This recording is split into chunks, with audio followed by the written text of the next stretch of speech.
Jangan baper. Intinya ada nggak Allah pernah membangkitkan orang mati lewat nabinya Muhammad? Atas mukjizatnya bisa. Hah? Atas mukjizatnya bisa.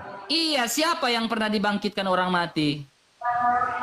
Waktu di zaman Rasulullah dulu, waktu di zaman Rasulullah ada. Siapa? Siapa? Pertanyaanku siapa? Makanya. Silakan jawab. Atas mukjizatnya bisa. Tinggal buka aja di Quran. Cari aja di situ. Quran surah berapa? Quran surah berapa? Tadi sudah tak bilangin.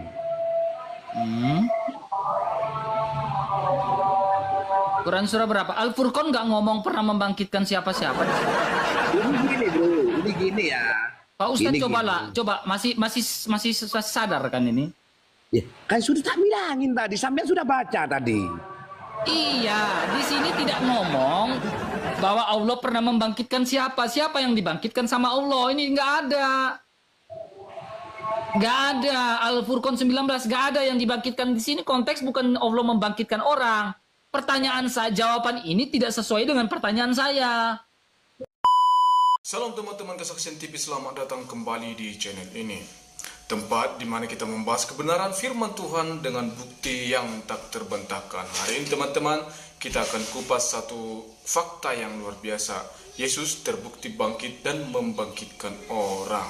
Jadi ini bukan sekadar kepercayaan, melainkan kebenaran yang didukung sejarah dan kesaksian nyata. Untuk itu teman-teman, mari kita saksikan video berikut ini, diskusi antara Bang RK dan seorang penanya yang membuat luar biasanya Bang RK selalu menghadirkan data ya teman-temannya.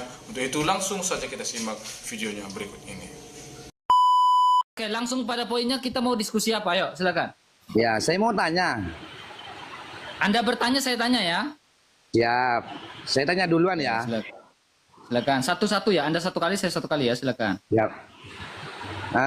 Kalau di agama kami, kita tuh diajarkan untuk mengenal Tuhan terlebih dahulu sebelum kita menyembah.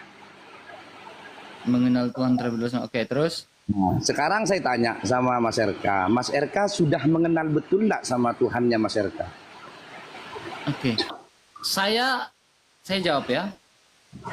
Kami mengenal Allah itu di dalam Tritunggal Allah. Ya. Mengapa manusia mengenal Allah itu dengan cara dalam Tritunggal itu? Mengapa? Karena manusia yang berdosa tidak bisa mengenal Allah yang tak terbatas, lebih dalam. Manusia yang terbatas bagaimana mengenal Allah yang tak terbatas? Manusia yang berdosa bagaimana caranya mengenal Allah yang Maha Kudus, Maha Suci? Sehingga manusia yang terbatas ini hanya bisa mengenal Allah di dalam Tritunggal itu. Tetapi ada hal yang melampaui segala akal yang tidak bisa dipahami oleh manusia tentang siapa Allah itu.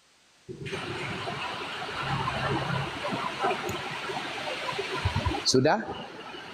Ya, silakan. Sudah itu. Itu pertanyaannya. Berarti Mas RK sudah sangat mengenal ya? Saya tidak sejauh itu mengenal Allah yang tak terbatas karena saya ini hanyalah debu yang berada di bawah kolong langit. Tapi seakan-akan diskusinya, debatnya Mas RK ini seakan-akan Mas RK paling mengenal sudah gitu loh. Bukan saya yang mengenal Allah, tetapi Allah lah yang mengenal saya. Dalam bentuk? Saya bisa mengenal Allah karena firman-Nya yang menyatakan diri. Karena firman yang Menyatakan diri. Karena firman yang menyatakannya. Menyatakannya. Kalau Allah tidak menyatakan gini, bagaimana kamu bisa mengenal Allah? Saya tanya kamu. Terus? Saya tanya, bagaimana Rama Madura ini mengenal Allah? Loh, bentar dulu dari pertanyaan yang tadi masih belum clear. Belum clear. Dari pertanyaan yang tadi. Iya, kamu akan tidak clear dengan jawaban saya gini. Bagaimana caranya kalian mengenal Allah kalau Allah tidak menyatakan diri? Karena Allah itu kan, menurut kamu Allah bisa dilihat gak? Tidak bisa. Tidak bisa. Jikalau Allah tidak bisa dilihat, lantas bagaimana kau mengenal Allah? Allah saja tidak menyatakan diri. Bahkan lihat saja kamu tidak tahu. Oke. Nah, Untuk Mas RK sendiri sudah bisa melihat Tuhannya? saya Ya. Saya melihat Tuhan saya di dalam, karena dia menyatakan diri, firman-Nya yang menyatakannya. Dalam bentuk wujud atau seperti apa? Allah itu Allah yang sang sesembahan itu bersemayam dalam terang yang tak terhampiri. Dan tidak seorang pun dapat dengar, tidak seorang pun dapat melihat Allah selain daripada anak tunggal Allah yang menyatakannya, yaitu firman yang menyatakan menjadi manusia. Sehingga saya mengenal siapa Allah. Karena Allah itu kasih pula ajarannya. Jadi Tuhannya Mas RK, Tuhan yang Mas RK yakini punya anak. Tuhan yang saya yakini, apakah Tuhan punya istri? Punya anak maksudnya? Saya tanya, kalau punya anak, apakah punya istri? Loh, kok balik tanya? Saya yang tanya dulu kok. Ya kan saya tanya, apakah Allah punya istri, lalu punya anak? Fair dong, kita sabar, kita fair. Kamu tanya, saya jawab. Saya tanya, kamu jawab. Apakah Tuhan punya istri? Loh iya, dari pertanyaan saya belum kok, nanti kalau sudah. Santai aja.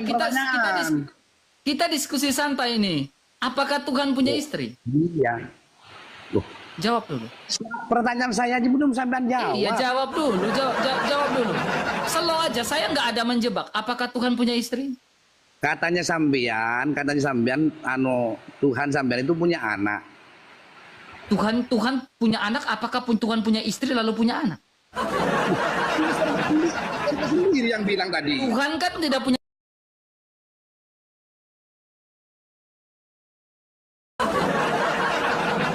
Berarti saya aja bingung Tuhan tidak punya istri, tetapi Tuhan kok punya anak, gitu kan? Nah, iya kan? Nah, saya juga bingung, kan Tuhan tidak punya istri. Kecuali ada yang menganggap bahwa Allah itu punya istri. Kalau Allah punya istri, tentu Allah punya anak. Ya, betul. Seperti itu. Apakah Allah punya istri? Pertanyaan saya jawab dulu. Dia bingung. Dia bingung, guys. Dia bingung, guys. Dia bingung. Sendiri dia bingung, teman-teman. Dia bingung kayaknya.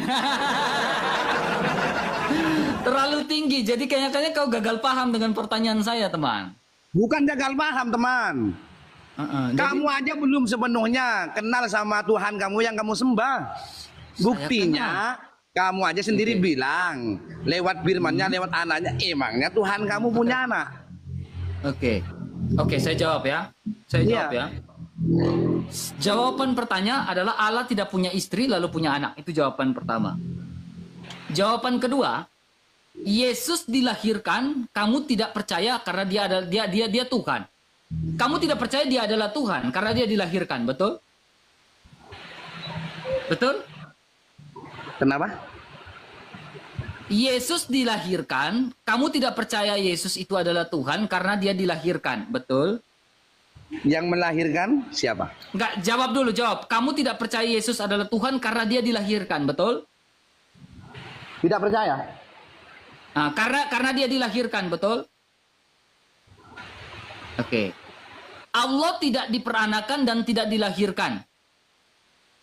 Dia adalah Tuhan, betul? Ya. Oke. Yesus yang dilahirkan ini bisa membangkitkan orang mati. Oke, yang bukan Tuhan ini bisa membangkitkan orang mati. Allah yang tidak dilahirkan ini, yang tidak diperanakan ini, yang adalah Tuhan, pernah nggak membangkitkan orang mati lewat Muhammad? Semua itu ini. Jadi yang berhak menghidupkan manusia yang sudah mati. Iya, aku tanya. Pernah nggak Allah yang tidak diperanakan, tidak pula dilahirkan ini membangkitkan orang mati lewat Rasulnya, Nabinya, yaitu Muhammad? Pernah nggak? Yang kau anggap Tuhan itu. Yang kamu maksud Rasulnya kah apa Tuhan? Dengar baik-baik. Coba makanya IQ-nya dipasang, cermati baik-baik pernyataan dan pertanyaan saya. IQ-nya dipasang Pak Ustadz. Ya. Coba dengar baik-baik Ustadz. Dengar baik-baik. Ya. Yesus bukan Tuhan.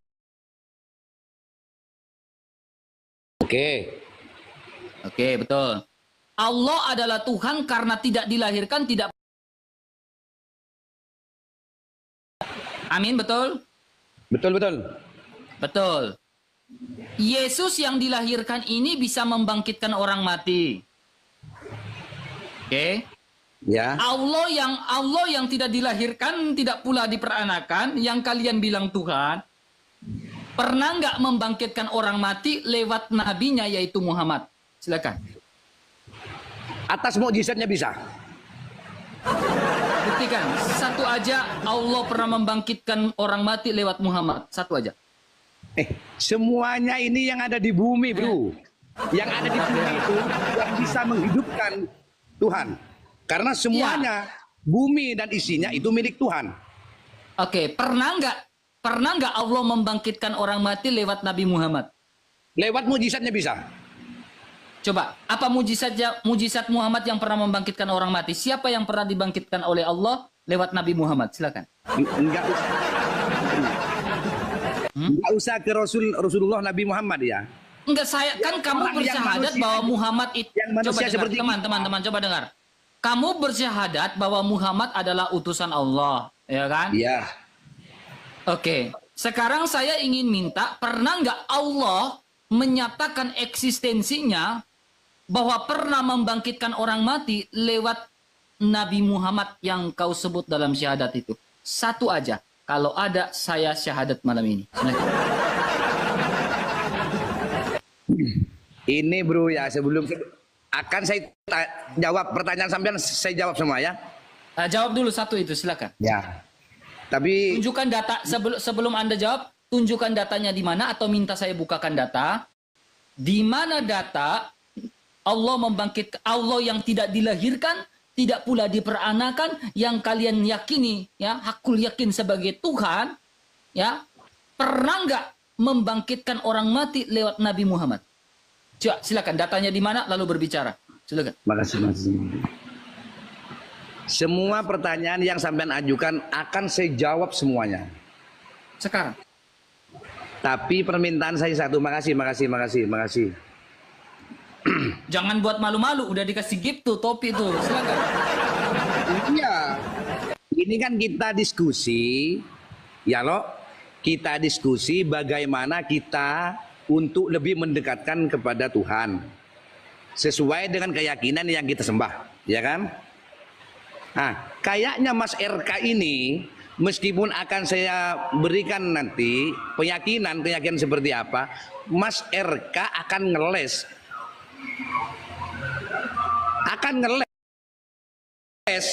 Buktinya mana dari jawabannya debat yang saya tonton. Iya, mana jawabannya?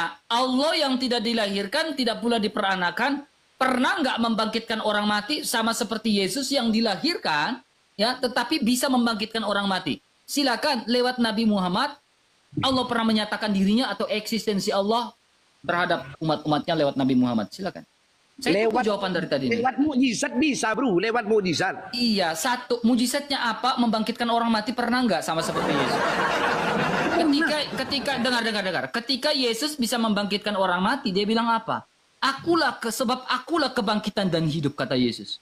Ketika Yesus yang kalian bilang bukan Tuhan karena dilahirkan, dia bisa membangkitkan orang mati, dia bangkit dari kematian pada hari ketiga, lalu dia bilang apa? Akulah kebangkitan dan hidup. Barang siapa yang percaya kepadaku, ia akan tetap hidup walaupun sudah mati. Itu kata Yesus. Nah sekarang, Allah yang tidak dilahirkan, tidak pula diperanakan, pernah nggak menunjukkan eksistensinya, membangkitkan orang mati lewat Nabi Muhammad? Silakan, tafadol lagi.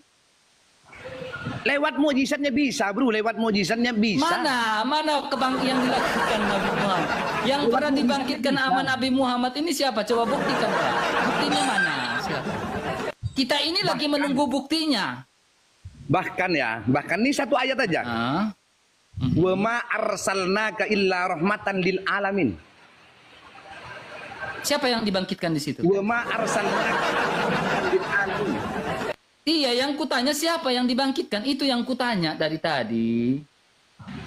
Yang bisa membangkitkan orang yang mati itu Allah, atas kuasanya Allah.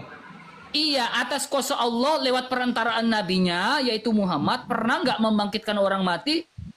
Silakan. Lewat mujizatnya bisa, bro. Lewat mujizatnya. Iya, saya tahu mujizatnya. Mujizat membangkitkan orang matinya mana? Halo, masih dalam keadaan sadar? Halo, masih dalam keadaan sadar, Pak? Makanya aku bilang, kalau nggak sadar nggak mungkin berdebat sama sampean. Makanya aku bilang kalau kamu masih dalam keadaan sadar, kalau kamu masih dalam keadaan sadar, saya tanya tadi, ada nggak data bahwa Allah menunjukkan Allah yang tak dilahirkan tidak pula tidak pula yang tak dilahirkan, ya, yang tak dilahirkan, tak pula diperanakan, pernah nggak menunjukkan eksistensinya membangkitkan orang mati lewat Nabi Muhammad? Itu loh pertanyaan saya.